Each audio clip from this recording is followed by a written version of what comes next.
pangarap ko'y pinahiwalat sa'yo. Iyong ganda ang pagsigilan. Sabi mo, tuwing kapiling ka, langit ngayon. Okay, you are now enjoying really beautiful life, career, love, family. Kaya naman, it's really interesting na malaman, ano ba yung point sa buhay niyo na sa tingin niyo naging hindi masyadong maganda? Or yung pangit na nangyari sa buhay niyo? Ayan. Tapos paano niyo ba ito nakapaganda? Ayun, yung maganda doon. Ayan ang pinapapagod. Oo. May pangit na nangyari, tapos paano mo ito napaganda? May pangit na nangyari. This life, may ganon. Parang ako yata yun nag-make up na. Na nangyari? Hindi ko alam, pero parang sa buong buhay ko yata, sa akin yung pangit, maganda pa rin for me. Kasi, paano mo nagagawa yung ganon?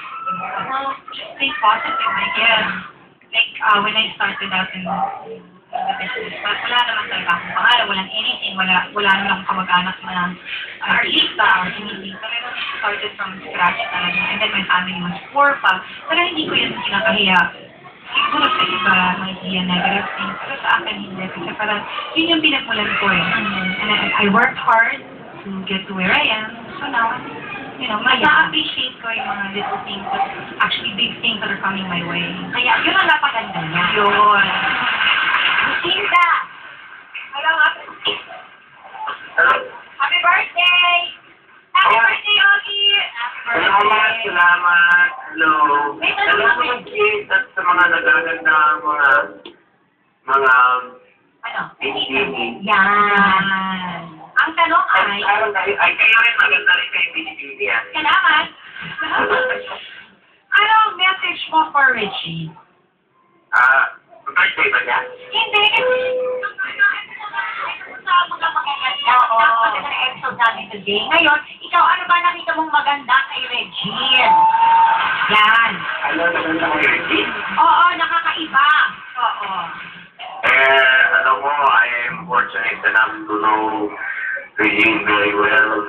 At bukod sa kanyang kanyo ang napakaganda sa panlabas, siguro i-multiply mo pa ng 1,000,000 pesos yung kanyang kalooban. Yun ang pinakamaganda sa kanya.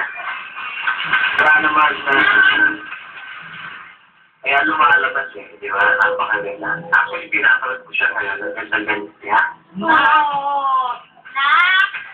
Siya, marami na lang pogi-pogi. Doon, naiyak sila din sa'yo. Ano na? Ay, naiiyak siya. Naiiyak sila din sa'yo. Bakit ka naiiyak? Eh, kasi ito sobrang maganda yung sinabi mo. Kaya naiiyak